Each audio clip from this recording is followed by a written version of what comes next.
si on fait exprès. C'est bon? Je ne sais pas si on fait exprès de mettre ce thème d'Israël, du peuple de Dieu, en plein milieu de l'été. C'est sans doute parce qu'on se dit que c'est un sujet un peu délicat. Et peut-être encore plus délicat dans cette période qui est un peu troublée. Ok. Mais c'est pas grave. Autrefois, on appelait ce dimanche le Israël Sonntag. Hein. Je ne sais pas si certains s'en souviennent. Il y avait toujours un dimanche qui était consacré à Israël. Alors quand je dis Israël, je ne parle pas d'Israël politique. Hein. Même si dans la nation c'est un peu imbriqué le politique et le religieux, parce que c'est la nation juive, on parle de l'Israël de Dieu, hein, on parle du peuple juif. Et c'est important pour nous de le comprendre. Et je ne voudrais pas prendre le texte de ce matin qui est proposé dans le plan de lecture, qui est Zacharie 8. Alors c'est un texte extraordinaire, parce qu'il parle de la fin des temps. Il nous dit qu'il y a un moment, le moment va venir. Alors, à mon avis, c'est quand Jésus va revenir. Ça, c'est mon interprétation personnelle, parce que je ne vois pas trop comment ce serait possible autrement. Mais le moment va venir où, écrit Zacharie, où 10 hommes prendront un juif par le pan de son vêtement pour lui dire « Montre-nous où est le Seigneur, montre-nous où est l'Éternel ». Et ça, je sais que ça dérange énormément de monde, mais c'est juste la vérité. C'est même pas quelque chose que nous pouvons discuter, c'est juste la vérité. Le temps va venir, comme je l'ai dit tout à l'heure, où devant le Seigneur, il n'y aura plus ni juif ni grec. Déjà, c'est déjà le cas aujourd'hui. Hein. En Israël, il y a beaucoup de gens qui reconnaissent Yeshua, Jésus, comme leur Messie. C'est la réalité. Mais le temps va venir où il n'y aura plus ni juif ni grec, ni homme ni femme, ni tout ça. Et nous ne formerons plus qu'un seul peuple. Devant Dieu, il n'y a qu'une famille. Hein. Une famille peut-être composée ou recomposée, mais juste une famille. Et finalement, quand on parle du peuple de Dieu, souvent j'entends, et je le lis dans certains commentaires, et je l'entends aussi dans certaines prédications, dire qu'on est le peuple de Dieu, qu'on est le peuple choisi ou le peuple élu, c'est les rendre orgueilleux. Alors qu'en réalité, ce n'est pas du tout le cas. Ce n'est pas du tout dans le plan et dans le projet de Dieu que le peuple d'Israël soit un peuple qui soit au-dessus de tous les autres peuples, bien au contraire. Il dit lui-même que c'est le plus petit de tous les peuples de la terre. Mais que ce peuple-là, ouais, sortez le sein, c'est bien, voilà, donnez-lui à manger.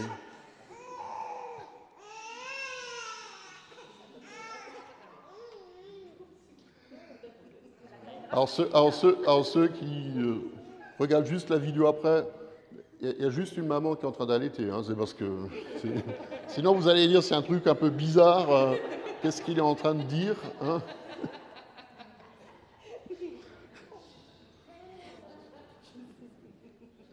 Voilà, donc le but que Dieu ait mis le peuple d'Israël à part, c'est pour qu'il serve de témoignage. C'est un peuple autre, c'est une autre nation, c'est un autre peuple qui doit servir de lumière pour montrer le chemin que le Seigneur est venu apporter. Il veut que tous les hommes soient sauvés, hein, d'accord ? Et dans l'Ancienne Alliance, il a voulu, au travers du peuple d'Israël, qu'il serve de témoignage de qui il est vraiment. Voilà à quoi ressemble un peuple dont le Seigneur est le roi. Le problème, c'est que les Israélites, comme nous tous, ne sont que des êtres humains, avec leurs faiblesses et leurs qualités. Et donc, dans le plan de Dieu, il a fallu que Jésus vienne. Et ce matin, j'aimerais partager avec vous le texte de l'Évangile, parce que je crois qu'il est important par rapport à cette connexion entre l'ancien et le nouveau. Non pas l'ancienne alliance qui serait dépassée et une nouvelle qui serait meilleure, mais entre l'ancien et le nouveau, comme le vin nouveau dans des vieilles outres qui ne peuvent pas forcément cohabiter. Et ce texte c'est en fait une discussion entre Jésus, qui est juif, hein, je vous le rappelle. Ça va, ça? Pour tout le monde. Soyez pas comme quelqu'un qu'on a rencontré qui disait ah bon, Jésus est juif, moi je croyais qu'il était catholique comme le bon Dieu. C'est même dans un film, hein, je crois.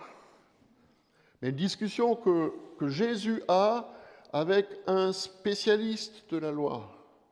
Vous savez, les gens qui sont érudits, qui s'y connaissent dans la parole, et qui la connaissent par cœur, mais qui n'ont pas forcément saisi l'essence ou le centre même de cette parole-là. Ils étaient en train de discuter et de se disputer pour savoir si un homme, quand il a eu plusieurs femmes, enfin quand c'est toute une histoire, hein, mais une femme a été mariée à un homme et puis l'homme meurt et puis elle épouse un autre homme, d'accord ? Et puis cet homme meurt aussi, donc elle en épouse un troisième, enfin ce sont des frères et des frères, d'accord ? Et puis la question se pose, à la fin des temps dans le ciel, cette femme qui a eu plusieurs maris, elle sera la femme de qui? C'est une bonne question, hein? Finalement, si tu en as eu plusieurs, tu seras le mari ou la femme de qui? Et Jésus donne une réponse extraordinaire, il dit, mais au ciel, il n'y aura plus de mari ni de femme. Ce n'est pas la question parce que vous ne connaissez ni la puissance de Dieu, ni les Écritures. Et donc, ils sont très troublés par la réponse qu'il leur donne. Et voilà ce texte de l'Évangile d'aujourd'hui, un des spécialistes de la loi qui les avait entendus discuter, il vit que Jésus avait bien répondu aux Sadducéens. Il s'approcha et lui demanda, mais maître, quel est le premier ou le plus grand de tous les commandements? Il y a une liste, hein. Il y en a plus de 300, hein, plus de 600, ça dépend de la lecture qu'on a. Il y a les 10 commandements qu'on connaît, qu'on a appris au catéchisme. Quel est le premier, le plus grand de tous les commandements? Et Jésus répondit, voici le premier. Écoute, Israël, on l'a chanté tout à l'heure, le Seigneur, notre Dieu, est l'unique Seigneur. Donc ça, c'est pour tous ceux qui pensent qu'il y a un autre Dieu quelque part. Voilà. Vous trompez un peu. Il n'y a pas plusieurs dieux, il y a un seul Dieu. D'accord? Tu aimeras ce Dieu-là, le Seigneur, ton Dieu, de tout ton cœur, de toute ton âme, de toute ta pensée et de toute ta force. Et voilà le deuxième. Vous avez noté que le spécialiste ne lui a pas demandé le deuxième. Il a juste demandé le plus grand, le premier. Et Jésus dit, mais voilà le deuxième. Et dans un autre évangile, il est dit qui est semblable au premier, mais c'est tu aimeras ton prochain comme toi-même. Qui c'est qui s'aime? Qui s'aime lui-même, hein?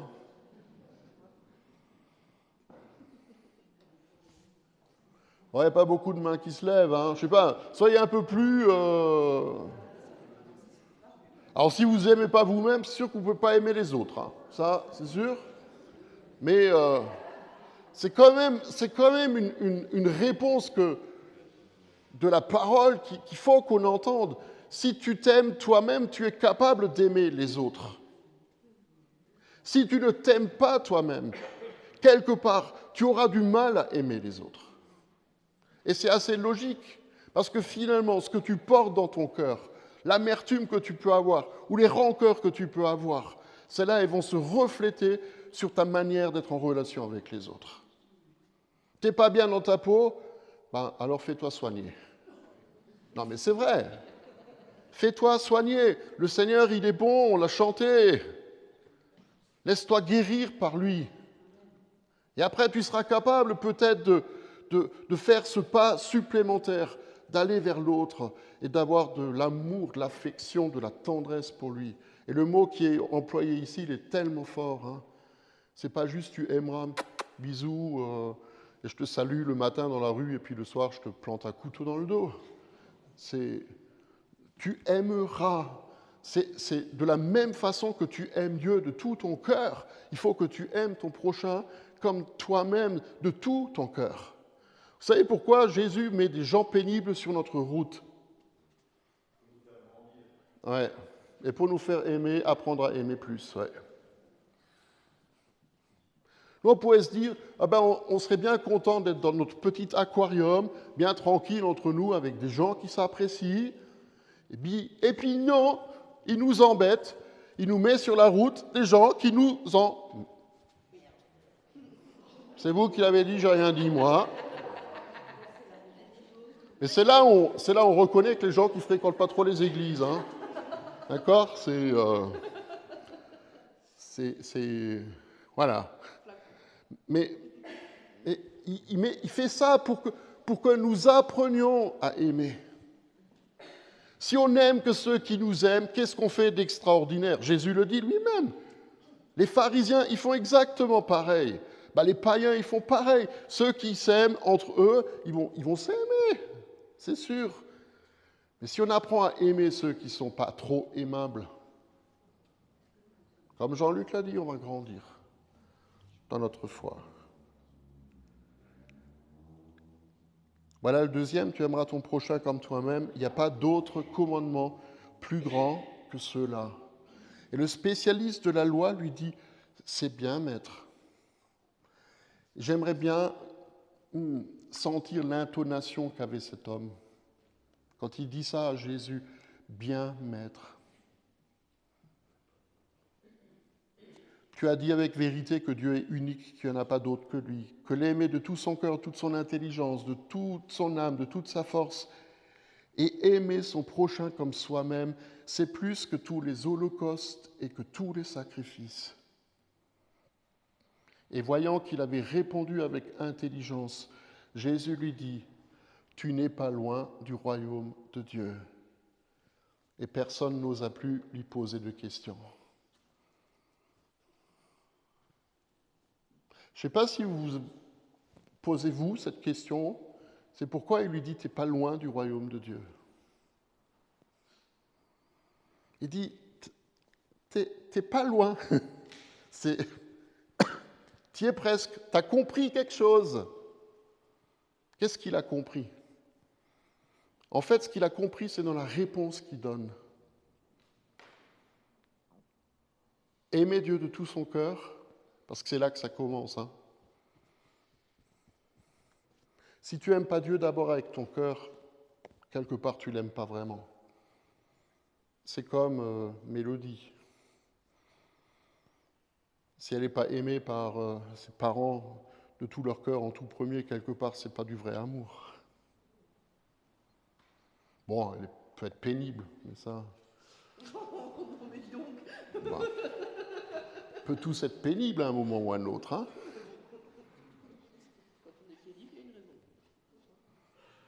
Et pourquoi il lui dit ça? Il lui dit parce que aimer Dieu de tout son cœur, c'est plus que les sacrifices et les holocaustes. C'est plus que la religion. En fait, il a compris que ce que le Seigneur veut, ce n'est pas nous faire entrer dans un rapport où lui, il est en haut et nous, on est en bas et on essaie de gravir les échelons pour arriver quelque part. Il n'est pas une force supérieure qu'on essaie d'amadouer. Il n'est pas ce Dieu lointain dont on a peur peut-être de s'approcher. Mais ce que Jésus vient annoncer, c'est une relation intime entre le Père du ciel et chacun d'entre nous. Tu n'es pas loin du royaume de Dieu si tu as compris ça, que la religion, c'est une chose, création de l'homme, en grande partie. Mais que la relation, c'est ce que Dieu veut avec chacun d'entre nous. Astrid, quand on était à Gagnères, la dernière semaine, enfin il y a 15 jours, elle a fait un atelier qui avait pour titre « Quand tu veux prier, entre dans ta chambre, ferme la porte et rencontre ton Père qui est là dans le secret. » Je crois que c'est exactement ce que le Seigneur il veut pour nous. C'est qu'à un moment dans notre vie, nous puissions nous placer dans le lieu secret, peu importe où il est. Hein. Il y a des gens qui aiment la forêt, il y a des gens qui aiment... Mais il faut juste être seul, cœur à cœur avec lui. Et puis écouter le son de sa voix. Ce n'est pas juste lui dire tout ce qui ne va pas dans notre vie, et tout ce qui nous manque, et tout ce dont on a besoin, et tout ce qui ne va pas dans le monde, mais partager avec lui notre vie et écouter le son de sa voix. Il y a quelque chose qui est extraordinaire dans l'amour, c'est qu'il attend toujours de la part de celui qui est aimé une réponse. Dieu t'aime. Ok ? Ça va, ça, pour tout le monde ? Dieu a tellement aimé le monde qu'il a donné son Fils unique afin que quiconque croit en lui ne périsse pas, mais qu'il ait la vie éternelle. Dieu nous aime. Point final. Il n'y a pas à mégoter, il n'y a pas à chercher à comprendre si on peut être aimé plus par lui ou pas. Nous sommes aimés. Mais est-ce que nous sommes capables aussi en réponse de lui dire que nous l'aimons ?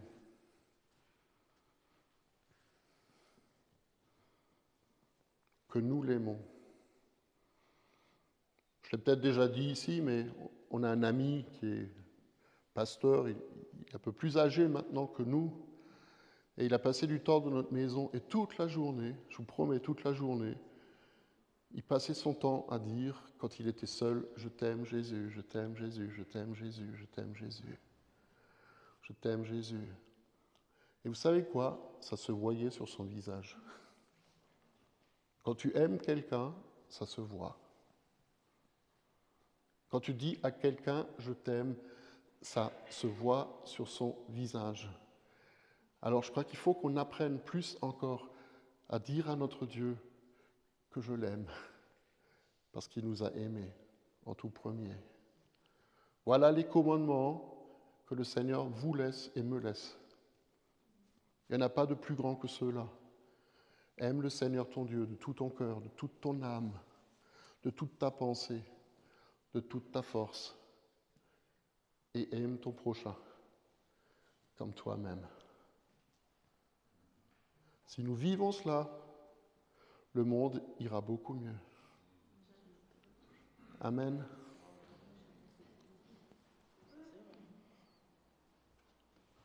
Juste prier, Seigneur, que tu nous donnes